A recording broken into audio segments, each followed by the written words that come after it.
Hello viewers, welcome to Techno Clouds NumPy series की ये basics और तकरीबन इंटरमीडिएट लेवल की जो हम चीज़ें थी वो हमने कवर कर ली हैं। अब हम नामपाई के एडवांस लेवल की तरफ जा रहे हैं। इसमें कुछ चीज़ें हैं समझने वाली कि डेटा एनालिसिस में नामपाई किस तरह से यूज़ होता है, आज हम वो देखेंगे। ठीक है, उसमें कुछ डेफिनेशन हैं, जैसे कि डेटा डिस्ट्रीब्यूशन होती है। डेटा डिस्ट्रीब्यूशन क्या चीज़ है? ये बेसिकली ये है कि आप जो है देखते हैं कि डेटा जो है कि उसकी जो डेटा की है वो पॉसिबल वैल्यूज़ जो है वो किस तरह से डिस्ट्रीब्यूटेड है। ठीक है, हाउ ऑफन, इसको आप कहेंगे how often each value occurs.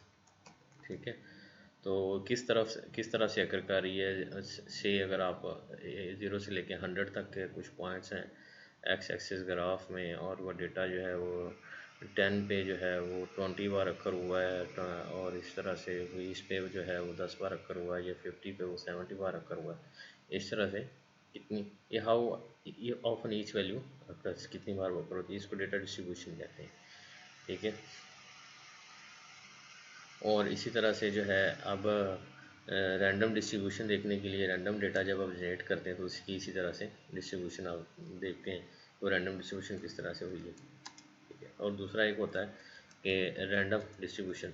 ठीक है, डिस्ट्रीब्यूशन रैंडम डिस्ट्रीब्यूशन ये क्या है कि ये जो है वो रैंडम नंबर्स की डिस्ट्रीब्यूशन किस तरह से है। और ये बेसिकली जो रैंडम नंबर की डिस्ट्रीब्यूशन होती है ये फॉलो करती है आपको, ये फॉलो करती है, आप कह लें कि एक इसको कहते हैं डेंसिटी फंक्शन को, डेंसिटी डेंसिटी फंक्शन को डेंसिटी फंक्शन को फॉलो करती है। इसको प्रोबेबिलिटी डेंसिटी फंक्शन भी कहते हैं, पीडीएफ। ठीक है, इसको पीडीएफ भी कहते हैं, प्रोबेबिलिटी डेंसिटी फंक्शन भी कहते हैं। ये पीडीएफ वो फाइल वाला पीडीएफ नहीं है, ये स्टैटिस्टिक की टर्म है। ठीक है, और जो है ये होता क्या है, ये basically her probability of all values in an अरे, कोई अगर अरे है नंबर्स की, डेटा की, तो उसमें जो ऑल वैल्यूज़ की वो प्रोबेबिलिटी क्या है कि वो अ, कितनी बार अकर हो रही हैं, या किस तरह से वो अगर दोबारा उसी तरह की वैल्यू आए तो कैसे किस लेवल पे जाके वो अकर होगी, या कहाँ पे उसकी डिस्ट्रीब्यूशन आएगी। ये प्रोबेबिलिटी डेंसिटी फंक्शन होता है। ठीक है, तो ये जो है इस तरह से अब जो है सपोज़ अब हम इसको आगे लेके चलते हैं डेंसिटी फंक्शन और इस तरह से इन चीज़ों को। तो हम जो है वो चॉइस वाला जो है वो आपने देख लिया था कि जो चॉइस है वो किस तरह से थी। अब एक आपको एक चीज़ और करके दिखाते हैं। आपको एक और भी पता होना चाहिए कि जो प्रोबेबिलिटीज़ हैं यहाँ पे बेसिकली प्रोबेबिलिटी और ये प्रोबेबिलिटी डेंसिटी फंक्शंस और डेटा का स्प्रेड, डेटा की वेरिएंस, मीन, ये चीज़ें इनसे आपको भी वास्ता पड़ेगा। ठीक है, तो एक जो है वो आप याद रखें कि जो सम ऑफ ऑल प्रोबेबिलिटी नंबर्स होता है वो 1 होता है। ठीक है, सम ऑफ ऑल प्रोबेबिलिटी नंबर्स जो होता है वो 1 होता है। ठीक है, अब आपको पता ही है प्रोबेबिलिटी होती है वो लेस देन 100 होती है, या इसको 100% होती है, या इसको आप कह लें लेस देन 1 होती है। ठीक है, तो लेस देन 1 का मतलब, तो जब इन सब को तमाम जितनी भी प्रोबेबिलिटीज़ हैं एक डेटा के अंदर, एक नंबर की प्रोबेबिलिटी अगर जो है वो 0.2 है और दूसरे की 0.6 है और फिर 0.3 है और 0.1 है, तो इस तरह ये सारे मिला के ये 1 होनी चाहिए। तो ये इस चीज़ को सेटिस्फाई करेगा कि आपकी प्रोबेबिलिटी जो लगाई हुई है आपने वो ट्रू प्रोबेबिलिटी लगा रखी है आपने। ठीक है, सपोज अब एक एग्जांपल लेते हैं हम। आप इसी तरह से फ्रॉम NumPy आप क्या कर लें, एक इंपोर्ट रैंडम का मॉड्यूल इंपोर्ट करें और इसको हम यूज़ करते हैं। लेटेक्स जो है वो क्या है हमारा, जो है वो रैंडम डॉट चॉइस करते हैं। ये हमने पिछली वीडियो में देखा था कि चॉइस जो है हम आपने यहाँ पे अपनी एक अरे देनी है उसको। ठीक है, 3,5,7,9। ठीक है, ये अरे देंगे। और अब यहाँ पे हम इसकी एक आपको पता ही है, हम एक देते थे साइज़ देते थे। ठीक है, साइज़ क्या देते थे कि वो 100 नंबर हमें दे, 100 नंबर दे और हर नंबर जो है मेरी इस अरे से हो। ठीक है, ये हम देते थे। अब जो है आप इसमें एक और चीज़ दे देंगे, ठीक है, इसमें आप प्रोबेबिलिटी पी देंगे, इसको प्रोबेबिलिटी क्या देंगे कि हर नंबर की प्रोबेबिलिटी देंगे। अब कितने नंबर आपने दिए हुए हैं, 1 2 3 4, 4 प्रोबेबिलिटीज़ आपने इधर देनी है।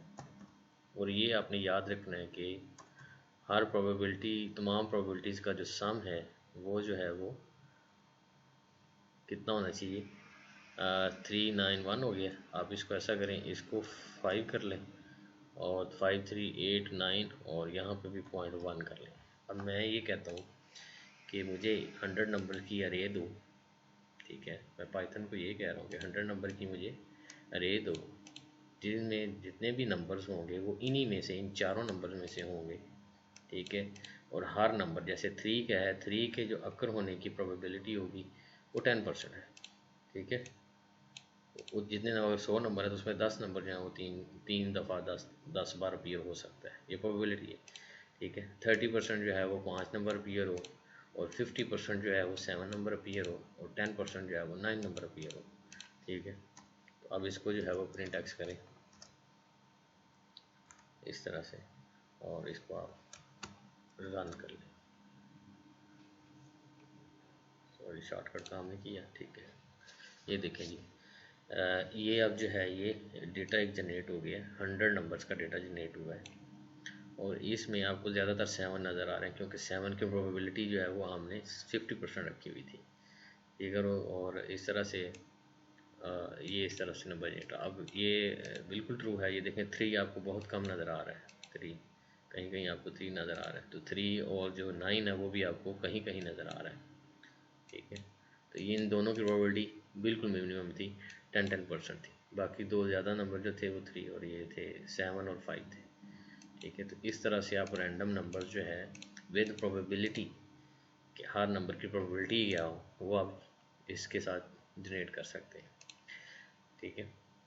अब अगर आप ये देखते हैं, अब आप 2D जो है वो एक अरे बनानी है, और आप कहते हैं जी वो मुझे इसमें जो है ये 1 डायमेंशनल अरे थी, तो 2D अरे में आप क्या करेंगे, एक साइज़ देंगे, आपको पता ही है साइज़ क्या होगा, 3x5 का मुझे एक मैट्रिक्स चाहिए, ठीक है। और वो कहता है कि हर एलिमेंट जो है वो रैंडम हो, हर एलिमेंट क्या हो, रैंडम हो और मेरी इस अरे से हो, ठीक है। जब वो रैंडम चूज़ करे तो उसमें ये प्रोबेबिलिटी लगा के चूज़ करे, ठीक है, कि ये वाली प्रोबेबिलिटी लगा के चूज़ करके, साथ जो है वो 50% हो, और इस तरह से। तो इसको आप रन करके देखें, ये देखें 2 डायमेंशनल अरे उसने बनाई है, ठीक है। 2 3x5 की हमें अरे मांगी थी, ठीक है। इसमें से हर नंबर उसने डाला है और उसने वही किया काम। 7 और जो है 5 ज़्यादा नज़र आ रहे हैं, कितने, 1 2 3 4 5 6 बार जो है वो 7 आया है, ठीक है। टोटल नंबर जो है आपके पास कितने हैं, 15 हैं, ठीक है। 6 बार 7 आया है, और 9 जो है वो कितनी बार आया है, 1 और 2, 9 2 बार आया है, ठीक है। तो ये प्रोबेबिलिटी है बेसिकली, इसने ये प्रोबेबिलिटी लगानी है, ये एग्जैक्ट चीज़ नहीं है। प्रोबेबिलिटी पता है आपको, अगर प्रोबेबिलिटी एग्जैक्ट हो जाए तो वो डिटर्मिनिस्टिक हो जाता है, फिर वो प्रोबेबिलिटी नहीं रहती है, ठीक है। तो इन पर प्रोबेबिलिटी फंक्शंस लगे होते हैं, डेंसिटी फंक्शंस लगे होते हैं, ठीक है जी।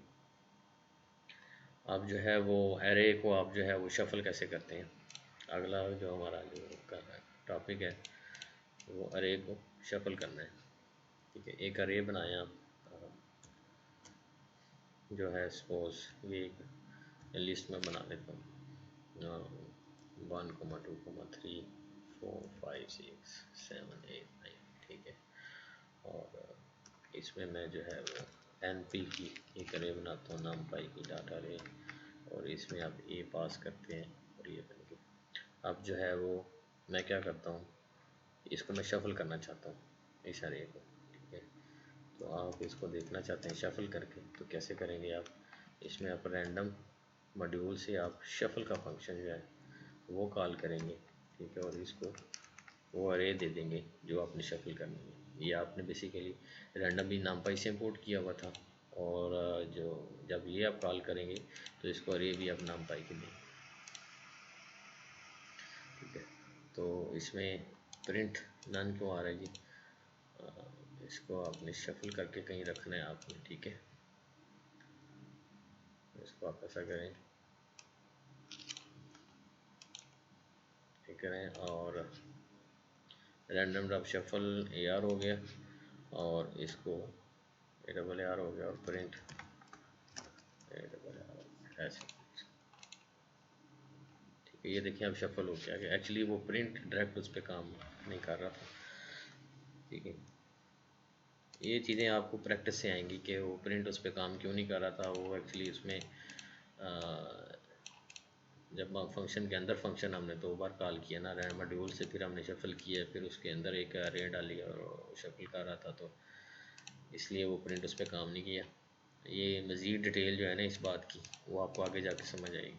फिलहाल इतना ही समझें, आपके प्रिंट जो है वो उस पर नहीं किया काम, तो मैंने उसको अलग से करा दिया, ठीक है। उसको शफल किया, और जो अरे जो है ना अब ये शफल होगी, ठीक है। इसको शफल किया, ये अरे होगी, इसको प्रिंट किया, तो देखें 1 से लेकर 9 तक तरतीब से चीज़ें थी, और आप देखें ये बिल्कुल शफल हो चुकी हैं। तो इसको डेटा जो है वो बेसिकली आपने डेटा जो है वो शफल हो गया। अब आपको पता ही है, जो एक डेटा के अंदर एक नाम होता था परमुटेशन, ठीक है। तो परमुटेशन जो होती है वो क्या होती है, पहले तो आप उसको समझें। उसमें परमुटेशन जो होती है वो बेसिकली जो है वो अरेंजमेंट ऑफ एलिमेंट्स है।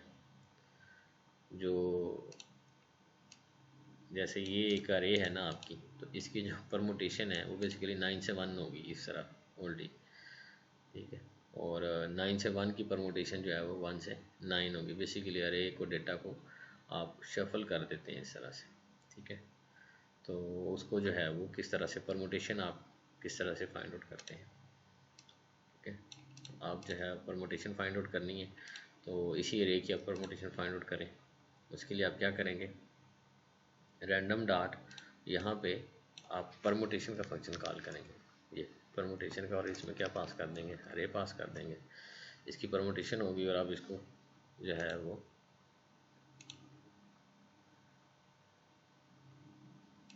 इसको परमुटेशन करके आपको इसको नई अरे में आपको स्टोर करना पड़ेगा। ये सिंगल वाली में स्टोर करें आप इसको, तो ये देखिए। अब बेसिकली ये अरेंजमेंट जो है ये बिल्कुल रिवर्स नहीं होती। परमुटेशन का जो कंसेप्ट होता है ना, वो किसी के उसको मैं आपको बिल्कुल सिंपल बताया मैंने। आपने बेसिकली जो एलिमेंट्स की जो अरेंजमेंट है वो उसको आपने चेंज कर देना है, ठीक है। और